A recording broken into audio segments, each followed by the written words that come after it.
ನಮಸ್ಕಾರ. ಒಂದೇ ಕೃಷ್ಣಂ ಜಗದ್ಗುರು ಸರ್ವಂ ಶ್ರೀಕೃಷ್ಣಾರ್ಪಣಮಸ್ತು. ಬನ್ನಿ, ನಾನು doctor Dasari Govinda, advocate, supreme court of India. ಬನ್ನಿ, ಇವತ್ತು ಒಂದು ವಿಶೇಷವಾಗಿರ್ತಕ್ಕಂತಹ ಒಂದು ಸಂಚಿಕೆಯನ್ನು ಮಾಡಬೇಕು ಅಂತ ಹೇಳಿ ಈಗಾಗಲೇ ಸಾಮಾಜಿಕ ಪರಿವಾರದಿಂದ ನನಗೆ ಇಂತಿಷ್ಟು ಸೂಚನೆಗಳನ್ನು ಕೊಟ್ಟಿದ್ದಾರೆ. ಹಾಗಾದ್ರೆ ಏನಿದು ವಿಶೇಷವಾಗಿರ್ತಕ್ಕಂಥ ಒಂದು ಸಂಚಿಕೆ ಅಂತ ಹೇಳಿದ್ರೆ, ನ್ಯೂ GST ಅಮೆಂಡ್ಮೆಂಟ್ ಅಂದರೆ ಹೊಸ GST ಬಗ್ಗೆ ನೀವು ಇಂತಿಷ್ಟು ಮಾಹಿತಿಯನ್ನು ಹಂಚ್ಕೋಬೇಕು ಅಂತ ಹೇಳಿ ಸಾಮಾಜಿಕ ಪರಿವಾರದವರು ನನಗೆ ಇಂತಿಷ್ಟು ಇನ್ಸ್ಟ್ರಕ್ಷನ್ ಅನ್ನು ಕೊಟ್ಟಿದ್ದಾರೆ. ಬನ್ನಿ, ನರೇಂದ್ರ ಮೋದಿಯವರ ಸರ್ಕಾರದ ಬಗ್ಗೆ ಇಂತಿಷ್ಟು ಬ್ರೀಫ್ ಮಾಡಿಬಿಡ್ತೀನಿ. 2014ನೇ ಇಸ್ವಿ ಈ ದೇಶದ ಪರಿಸ್ಥಿತಿ ಯಾವ ರೀತಿ ಇತ್ತು ಅಂತ ಹೇಳಿದ್ರೆ, ಅಂದರೆ 2014ರ ಮುಂಚಿತವಾಗಿ 2 ಟರ್ಮು ಕಾಂಗ್ರೆಸ್ ಸರ್ಕಾರ ಡಾಕ್ಟರ್ ಮನಮೋಹನ್ ಸಿಂಗ್ ಅವರ ಪ್ರಧಾನಮಂತ್ರಿಯ ಹಾಗೂ ಶ್ರೀಮತಿ ಸೋನಿಯಾ ಗಾಂಧಿಯವರ ಒಟ್ಟಾರೆ ನೇತೃತ್ವದ ಸರ್ಕಾರ 2014ವರೆಗೂ ಇಡೀ ದೇಶದಲ್ಲಿ ಅಧಿಕಾರವನ್ನು ಚಲಾಯಿಸಿ ದೇಶದ ಆರ್ಥಿಕ ಪರಿಸ್ಥಿತಿ ಒಂದು ರೀತಿಯ ದಿವಾಳಿತನಕ್ಕೆ ಹೋಗಿತ್ತು. ಇದು ಎಲ್ರಿಗೂ ಗೊತ್ತಿರ್ತಕ್ಕಂಥ ವಿಚಾರ. ಆದರೆ ಭಗವಂತನ ಕೃಪೆಯಿಂದ 2014ಕ್ಕೆ ಪರಮ ಪೂಜ್ಯರಾಗಿರ್ತಕ್ಕಂಥ ನರೇಂದ್ರ ಭಾಯ್ ಮೋದಿ ಅವರು ಅಧಿಕಾರಕ್ಕೆ ಬರ್ತಾರೆ. ನರೇಂದ್ರ ಮೋದಿ ಅವರು NDA ನೇತೃತ್ವದ ಸರ್ಕಾರವನ್ನು ನಡೆಸ್ತಾರೆ. ಭಾರತೀಯ ಜನತಾ ಪಕ್ಷದ ಸರ್ಕಾರವನ್ನು ಕೇಂದ್ರದಲ್ಲಿ ನಡೆಸ್ತಾರೆ. ಕಳೆದ 2014ರಿಂದ 2025ವರೆಗೂ ಕೂಡ ಸುಮಾರು 11 ವರ್ಷಗಳೇ ಆಯಿತು. ಕೇವಲ ಅಭಿವೃದ್ಧಿ ಬಗ್ಗೆ ಮಾತ್ರನೇ ನರೇಂದ್ರ ಮೋದಿ ಅವರು ಇವತ್ತು ತಮ್ಮ ಅಡ್ಮಿನಿಸ್ಟ್ರೇಷನ್ ನಡೆಸ್ತಾ ಇದ್ದಾರೆ. ಎಲ್ಲ ಕ್ಷೇತ್ರಗಳಲ್ಲಿ ಯಾವ ಕ್ಷೇತ್ರಗಳಲ್ಲಿ ಅವರು ಮಾಡೇ ಇಲ್ಲ ಅನ್ನುವ ಹಾಗೆ ಇಲ್ಲ. ಉದಾಹರಣೆಗೆ ISRO, space, education, university, MBBS medical college, MBBS ಸೀಟುಗಳು ಜಾಸ್ತಿ ಮಾಡಿರೋದು, PG ಸೀಟುಗಳು ಜಾಸ್ತಿ ಮಾಡಿರೋದು, ಇನ್ಫ್ರಾಸ್ಟ್ರಕ್ಚರ್ ಕ್ರಿಯೇಟ್ ಮಾಡೋದಕ್ಕೆ ಏನು ಚತುಷ್ಪದಿ ರೋಡ್ಗಳಿದೆಯಲ್ಲ, ಜಮ್ಮು ಕಾಶ್ಮೀರದಿಂದ ಹಿಡಿದು ಕನ್ಯಾಕುಮಾರಿವರೆಗೂ, ಹಾಗೆಯೇ ಆಟೋಮೊಬೈಲ್ ಸೆಕ್ಟರ್ ಅಲ್ಲಿ, ಆಮೇಲೆ ಏನು ವಿಶೇಷವಾಗಿ ಹೇಳಬೇಕು ಅಂತ ಹೇಳಿದ್ರೆ ಸೆಮಿ ಕಂಡಕ್ಟರ್, ಒಟ್ಟಾರೆ 2025ಕ್ಕೆ ಬರೋ ಅಷ್ಟಕ್ಕೆ ಭಾರತ 11ನೇ ಸ್ಥಾನದಿಂದ ಆರ್ಥಿಕತೆಯಲ್ಲಿ 2014ರಲ್ಲಿ 11ನೇ ಸ್ಥಾನದಲ್ಲಿ ಇರ್ತಕ್ಕಂಥ ಭಾರತವನ್ನು 2025ಕ್ಕೆ 4ನೇ ಸ್ಥಾನದಲ್ಲಿ ತೆಗೆದುಕೊಂಡು ಬಂದಿರತಕ್ಕಂಥ ಒಂದು ಕೀರ್ತಿ ಯಾರಿಗಾದ್ರೂ ಇದೆ, ಅದು ಈ ದೇಶದ ಹೆಮ್ಮೆಯ ಪ್ರಧಾನಮಂತ್ರಿ ನರೇಂದ್ರ ಭಾಯ್ ಮೋದಿ ಅಂತ ಹೇಳಿದ್ರೆ ಅದು ತಪ್ಪಾಗ್ಲಿಕ್ಕೆ ಇಲ್ಲ. ಹಾಗೆಯೇ ನರೇಂದ್ರ ಮೋದಿ ಅವರು ಪ್ರತಿದಿನ ಭಾರತದ ಸಾಮಾನ್ಯ ಪ್ರಜೆಗೆ, ಮಧ್ಯಮ ವರ್ಗದವರಿಗೆ, ಹೀಗೆ ಒಟ್ಟಾರೆ ಭಾರತದ 145 ಕೋಟಿ ಜನರಿಗೆ ಯಾವ ರೀತಿ ಬೆನಿಫಿಟ್ ಮಾಡಬೇಕು ಅನ್ನೋದ್ರ ಬಗ್ಗೆ ನಿರಂತರವಾಗಿ ಅವರು ತನ್ನ ಮನಧನ ತ್ರಿಕರಣ ಶುದ್ಧಿಯಿಂದ ಅವರು ಕೆಲಸವನ್ನು ಮಾಡತಕ್ಕಂಥದ್ದು ನಮಗೆ ಗೊತ್ತಿರ್ತಕ್ಕಂಥ ವಿಚಾರ. ಈಗ ನಾನು ವಿಶೇಷವಾಗಿರ್ತಕ್ಕಂಥ ಒಂದು ಸಂಚಿಕೆ ಬಗ್ಗೆ ಮಾತಾಡ್ತೀನಿ. ಮೊನ್ನೆ ದೇಶದಲ್ಲಿ GST ಕೌನ್ಸಿಲ್ ಇದೆ ಅಲ್ಲ, GST ಕೌನ್ಸಿಲ್, GST ಅಮೆಂಡ್ಮೆಂಟ್ 2025 ಅಂತ ಹೇಳಿ ಒಂದು GSTಯನ್ನು ಸಿಂಪ್ಲಿಫೈ ಮಾಡಿದ್ರು. ಹಾಗಾದರೆ ಈ GST ಮೊನ್ನೆವರೆಗೂ ಯಾವ ರೀತಿ ಇತ್ತು ಅಂತ ಹೇಳಿದ್ರೆ, ಈ GST ಇದೆ ಅಲ್ಲ, ಅದ್ರ ಬಗ್ಗೆ ಕೂಡ ಇಂತಿಷ್ಟು ಬ್ರೀಫ್ ಮಾಡಿಬಿಡ್ತೀನಿ. 2014ರಲ್ಲಿ ನರೇಂದ್ರ ಮೋದಿ ಅವರು ಅಧಿಕಾರಕ್ಕೆ ಬರ್ತಾರೆ. 2016ನೇ ಇಸ್ವಿಯಲ್ಲಿ ಈ GST ಅಮೆಂಡ್ಮೆಂಟ್ ಅನ್ನು ತೆಗೆದುಕೊಂಡು ಬರ್ತಾರೆ.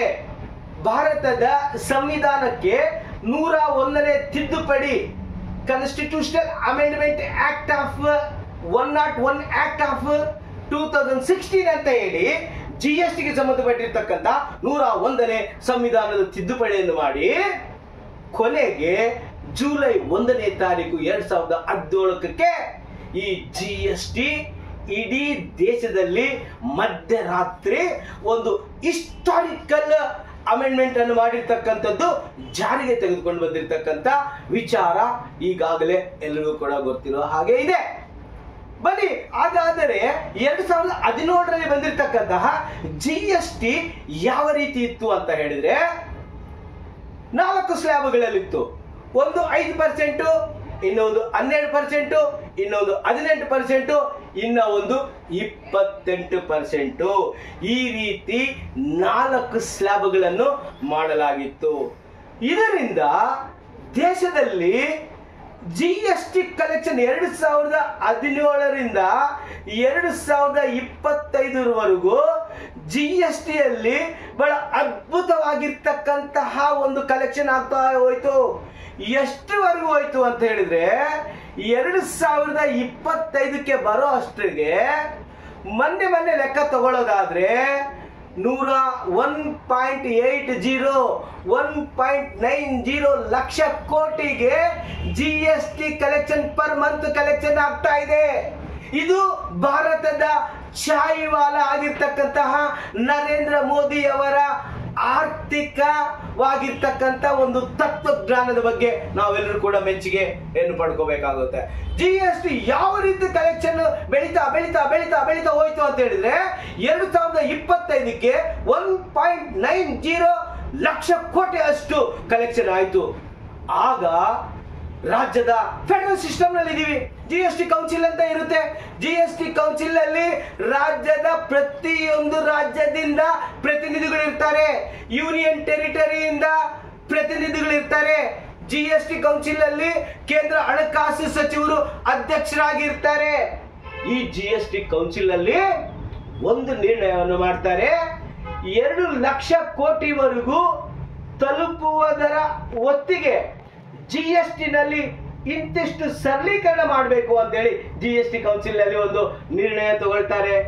ಆದ್ರೆ ನಾನು ಏನು ಹೇಳೋದು ಕೊಟ್ಟಿದ್ದೀನಿ ಅಂತ ಹೇಳಿದ್ರೆ, ಈ GST ಸಿಂಪ್ಲಿಫಿಕೇಶನ್ ಏನು ಮಾಡಿದ್ರಲ್ಲ ಮೊನ್ನೆ, ಇದರಲ್ಲಿ ಫೆಡರಲ್ ಸ್ಟ್ರಕ್ಚರ್ ಅಲ್ಲಿ ದೇಶದ ಎಲ್ಲಾ ರಾಜ್ಯಗಳು ಮತ್ತು ಯೂನಿಯನ್ ಟೆರಿಟರಿ ಅವರ ಸಹಮತದೊಂದಿಗೆನೆ 2025ರಲ್ಲಿ GST ಸಿಂಪ್ಲಿಫಿಕೇಶನ್ ಮಾಡಿದ್ದು. ಇದು ಎಲ್ಲರೂ ಕೂಡ ಗಮನಿಸಬೇಕಾಗುತ್ತೆ. ಹಾಗಾದರೆ ಮೊನ್ನೆ GST 4 ಸ್ಲ್ಯಾಬ್ಗಳಿರ್ತಕ್ಕಂಥದ್ದು ಕೇವಲ 2 ಸ್ಲ್ಯಾಬ್ಗೆ ತಗೊಂಡು ಬರ್ತಾರೆ. 5, 12, 18, 28 ಈ ಎಲ್ಲವನ್ನು ಕೂಡ ಹೀಗೆ ಯಾವ ರೀತಿ ಮಾಡ್ತಾರೆ ಅಂತ ಹೇಳಿದ್ರೆ 5 ಮತ್ತು 18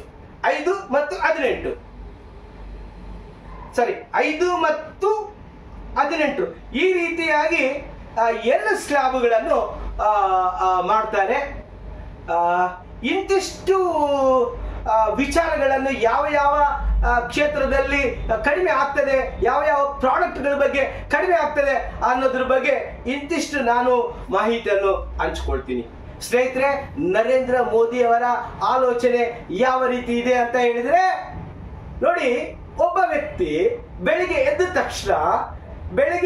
ತಕ್ಷಣ ಅವನು ನಿತ್ಯ ಕರ್ಮಗಳನ್ನು ಪೂರೈಸಿದ ಮೇಲೆ ಅವನು ಟೂತ್ ಪೇಸ್ಟ್ ತಗೊಳ್ತಾನೆ, ಟೂತ್ ಬ್ರಷ್ ತಗೊಳ್ತಾನೆ.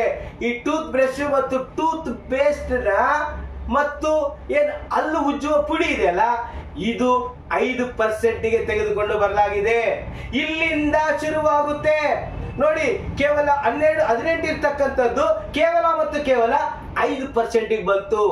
ಇದಾದ ನಂತರ ಬ್ರಷ್ ಮಾಡಿದ ತಕ್ಷಣ ಒಬ್ಬ ವ್ಯಕ್ತಿ ವಾಕಿಂಗ್ ಹೋಗ್ತಾನೆ ಅಥವಾ ಸೈಕ್ಲಿಂಗ್ ಮಾಡೋದಕ್ಕೆ ಹೋಗ್ತಾನೆ. ಈ ಸೈಕಲ್ಗೆ ಸಂಬಂಧಪಟ್ಟಿರ್ತಕ್ಕಂಥದ್ದು ಕೂಡ ಏನು ಬಹಳ ಕಡಿಮೆ ಆಗಿದೆ. ಅದಾದ ನಂತರ ವಾಪಸ್ ಮನೆಗೆ ಬರ್ತಾನೆ.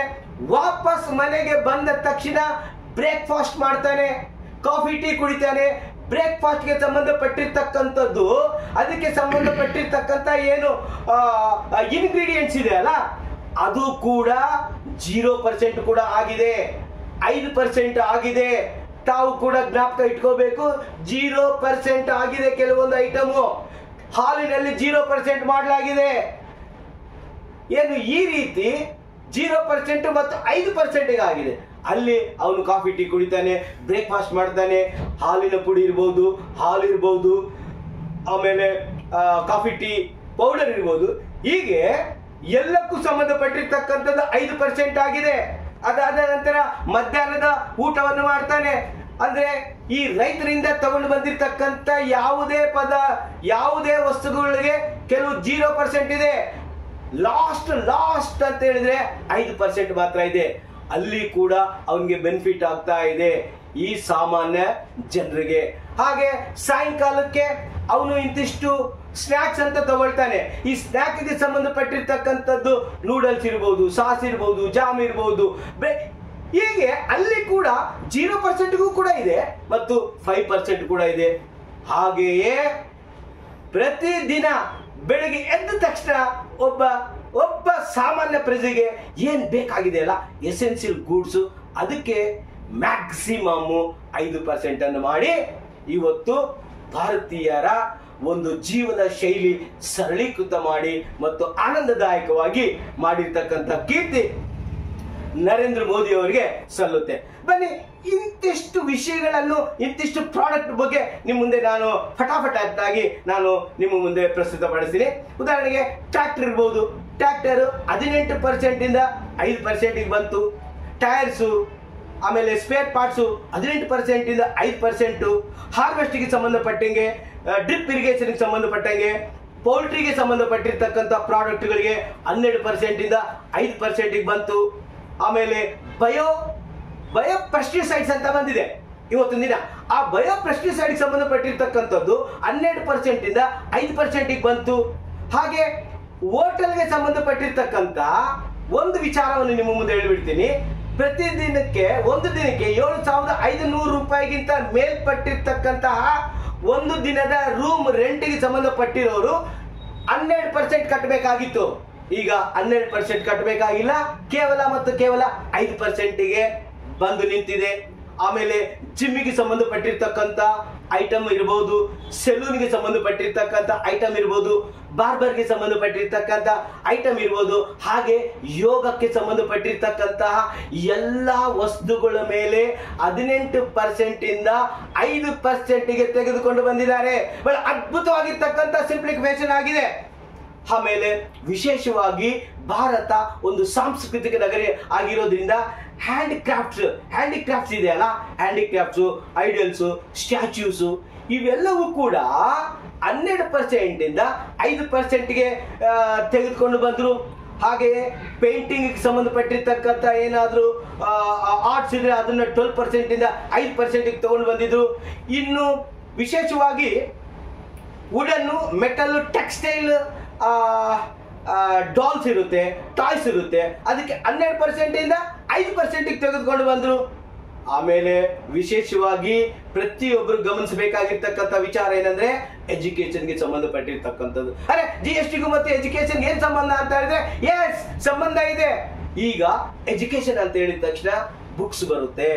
ಬುಕ್ಸ್ಗೆ ಸಂಬಂಧಪಟ್ಟಿರ್ತಕ್ಕಂಥದ್ದು ಎರೇಜರ್ಸು, ಪೇಂಟ್ಸು, ಕ್ರಯಾನ್ಸು, ಶಾರ್ಪ್ನೆಸ್ಸು, ಇದೆಲ್ಲವಕ್ಕೂ ಕೂಡ 0% ಮಾಡಲಾಗಿದೆ. ಹೀಗಾಗಿ ಶೈಕ್ಷಣಿಕ ಕ್ಷೇತ್ರದಲ್ಲಿ ಏನು ಮಧ್ಯಮ ವರ್ಗದವರಿಗೆ ಪ್ರತಿಯೊಬ್ಬರಿಗೂ ಕೂಡ ಇದರಲ್ಲಿ ಬಹಳ ನಿರಾಳ ಆಗಿದೆ. ಯಾಕಂತ ಹೇಳಿದ್ರೆ 0% ಆಗಿದೆ. ಆಮೇಲೆ ಜಾಮಿಟ್ರಿಕಲ್ ಬಾಕ್ಸು, ಸ್ಕೂಲ್ ಕಾರ್ಟೂನ್ಸು, ಟ್ರೇಸು, ಇದಕ್ಕೆ 12% ಇಂದ 5% ಆಯಿತು. ಹಾಗೆ ವಿಶೇಷವಾಗಿ ಇನ್ನೂ ಒಂದು ಹೆಲ್ತ್ ಸೆಕ್ಟರ್ನಲ್ಲಿ ಬಹಳ ದೊಡ್ಡ ಮಟ್ಟದ ಸಿಂಪ್ಲಿಫಿಕೇಶನ್ ಆಗಿದೆ. ಉದಾಹರಣೆಗೆ 33 life saving drugs, diagnostics and kits ಬಗ್ಗೆ ನಾನು ಪ್ರಸ್ತಾಪ ಮಾಡಲೇಬೇಕು. 33 ಲೈಫ್ ಸೇವಿಂಗ್ ಕಿಟ್ಸ್ ಡ್ರಗ್ಸ್ ಮೇಲೆ ಡಯಾಗ್ನೋಸ್ಟಿಕ್ಸ್ ಮೇಲೆ 12% ಆಲ್ರೆಡಿ ಇತ್ತು. ಈಗ ಅದನ್ನ 0% ಮಾಡಲಾಗಿದೆ. ಇದು ನರೇಂದ್ರ ಮೋದಿಯವರ ತಾಕತ್ತು. ಇನ್ನು ಅದರ್ ಮೆಡಿಸಿನ್ಸ್ ಬಗ್ಗೆ ಏನಾದರೂ ಹೇಳೋದಾದ್ರೆ ಆಯುರ್ವೇದ, ಯುನಾನಿ, ಹೋಮಿಯೋಪತಿ ಇದಕ್ಕೆ ಸಂಬಂಧಪಟ್ಟ ಹಾಗೆ 12% ಇಂದ 5%ಗೆ ತಂದಿದ್ದಾರೆ. ಆಮೇಲೆ ಮೆಡಿಕಲ್ ಆಕ್ಸಿಜನ್, ಥರ್ಮೋಮೀಟರು, ಸರ್ಜಿಕಲ್ ಇನ್ಸ್ಟ್ರೂಮೆಂಟು 12-18% ಇತ್ತು. 12 ಕೆಲವು 18% ಇತ್ತು. ಅದನ್ನ ಸೀದಾ 5%ಗೆ ತೆಗೆದುಕೊಂಡು ಬಂದರು. ಹಾಗೆಯೇ ಮೆಡಿಕಲ್, ಡೆಂಟಲ್, ವೆಟರ್ನಿಟಿ ಡಿವೈಸಸ್ ಅದು 18% ಇದ್ದಿದ್ದು 5%ಗೆ ತೆಗೆದುಕೊಂಡು ಬಂದಿದ್ರು. ಒಟ್ಟಾರೆ 2 ಸ್ಲ್ಯಾಬ್ ಸಿಸ್ಟಮ್ ಅನ್ನು ಮಾಡಿರ್ತಕ್ಕಂಥದ್ದು ಬಹಳ ಸ್ವಾಗತಾರ್ಹ. ಇಡೀ ದೇಶದಲ್ಲಿ ಕಾಂಗ್ರೆಸ್ ಪಕ್ಷದವರು ಕೂಡ ಇದನ್ನ ಸ್ವಾಗತವನ್ನು ಮಾಡಿದ್ದಾರೆ. ಇದು ನರೇಂದ್ರ ಮೋದಿ ಅವರು ಮೊನ್ನೆ ಆಗಸ್ಟ್ 15ನೇ ತಾರೀಕು ಏನು ಕೆಂಪುಕೋಟೆಯ ಮೇಲೆ ಏನು ತಿರಂಗವನ್ನು ಫ್ಲಾಗ್ ಹಾಸ್ಟ್ ಮಾಡಿ ಅಲ್ಲಿ ದೇಶದ ಜನರ ಮುಂದೆ ಒಂದು ಮಾತನ್ನು ಹೇಳಿದ್ರು. ದೀಪಾವಳಿ ಹಬ್ಬಕ್ಕೆ ನಾವು ಸಿಂಪ್ಲಿಫಿಕೇಶನ್ ಅನ್ನು ಮಾಡಿ ಜನರಿಗೆ GST ಗಿಫ್ಟ್ ಅನ್ನು ಕೊಡ್ತೀವಿ ಅಂತ ಹೇಳಿದ್ರು. ಆದ್ರೆ ದೀಪಾವಳಿಗಿಂತ ಮುಂಚಿತವಾಗಿ, ದಸರಾದ ಮುಂಚಿತವಾಗಿ GST ಸಿಂಪ್ಲಿಫಿಕೇಶನ್ ಮಾಡಿ ಈ ದೇಶದ ಜನರಿಗೆ ಕೊಡುಗೆಯನ್ನು ಕೊಟ್ಟಿರ್ತಕ್ಕಂಥ ಕೀರ್ತಿ ನಮ್ಮ Narendra Modi, the great prime minister of this country, ಅವ್ರಿಗೆ ಸಲ್ಲುತ್ತೆ. ಹಾಗಾದರೆ ಈ GST ಪಿತಾಮಹ ಯಾರು ಅಂತ ಏನಾದ್ರೂ ನನಗೆ ಪ್ರಶ್ನೆ ಮಾಡಿದ್ರೆ ಜಸ್ಟ್ ಗೂಗಲ್ ಮಾಡಿದ್ರೆ ನಮ್ಗೆ ಗೊತ್ತಾಗುತ್ತೆ. GST ಪಿತಾಮಹ ಪರಮ ಪೂಜ್ಯರಾಗಿದ್ದಂತಹ ವಾಜಪೇಯಿ, ಅಟಲ್ ಬಿಹಾರಿ ವಾಜಪೇಯಿ ಅವರು 2000ರಲ್ಲಿ ಡಾಕ್ಟರ್ ವಿಜಯ್ ಕೆಲ್ಕರ್ ಅನ್ನವರು ಅವ್ರನ್ನ ನೇಮಿಸಿ ಈ GST ಬಗ್ಗೆ ಸಂಪೂರ್ಣವಾಗಿರ್ತಕ್ಕಂಥ ವರದಿಯನ್ನು ಕೊಡ್ಬೇಕಂತ ಹೇಳಿ ಅಲ್ಲಿ ಪ್ರಾರಂಭ ಮಾಡಿರ್ತಕ್ಕಂತಹ ಡಾಕ್ಟರ್ ಅಟಲ್ ಬಿಹಾರಿ ವಾಜಪೇಯಿ ಅವರಿಗೆ ಇವತ್ತು ನಾವು GST ಪಿತಾಮಹ ಅಂತ ಹೇಳ್ತೀವಿ. ಇವತ್ತು GST 1.90 ಲಕ್ಷ ಕೋಟಿ ಕಲೆಕ್ಷನ್ ಆಗ್ತಾ ಇದೆ ಅಂತ ಹೇಳಿದ್ರೆ ಅದು ವಾಜಪೇಯಿ ಅವರಿಗೆ ಇರ್ತಕ್ಕಂತಹ ಮುಂದೆ ಇರ್ತಕ್ಕಂತಹ ಅವ್ರಿಗೆ ಇರ್ತಕ್ಕಂತಹ ಮುಂದಾಲೋಚನೆಯ ಒಂದು ಮಾರ್ಗದಿಂದ ಇವತ್ತು ಇಷ್ಟೆಲ್ಲ GST ಸಾಧನೆ ಮಾಡಲಾಗಿದೆ. ಆದರೆ ಇಡೀ ಪ್ರಪಂಚದಲ್ಲಿ GST ಯಾವ ದೇಶದಲ್ಲಿ ಮೊದಲಿಗೆ ಇಂಪ್ಲಿಮೆಂಟ್ ಮಾಡಲಾಗಿದೆ ಅಂತ ಹೇಳಿದ್ರೆ ಫ್ರಾನ್ಸ್ 1954ರಲ್ಲಿ ಫ್ರಾನ್ಸ್ ಪ್ರಪಂಚದಲ್ಲೇ ಮೊದಲನೇ ಬಾರಿಗೆ ಈ GST ಅನ್ನು ಇಂಪ್ಲಿಮೆಂಟ್ ಮಾಡಲಾಗಿದೆ. ಇದು GST ಸರಳೀಕರಣದ ಬಗ್ಗೆ ಇಂದಿಷ್ಟು ಸಣ್ಣ ಸಂಚಿಕೆಯನ್ನು ಮಾಡಿದ್ದೀನಿ. ಇಷ್ಟ ಆದರೆ ದಯವಿಟ್ಟು ಲೈಕ್ ಮಾಡಿ, ಕಮೆಂಟ್ ಮಾಡಿ, ಶೇರ್ ಮಾಡಿ ಮತ್ತು ಸಬ್ಸ್ಕ್ರೈಬ್ ಮಾಡಿ. Thank you so much. ಒಂದೇ ಕೃಷ್ಣ ಜಗದ್ಗುರು. ಸರ್ವಂ ಶ್ರೀಕೃಷ್ಣಾರ್ಪಣಮಸ್ತು.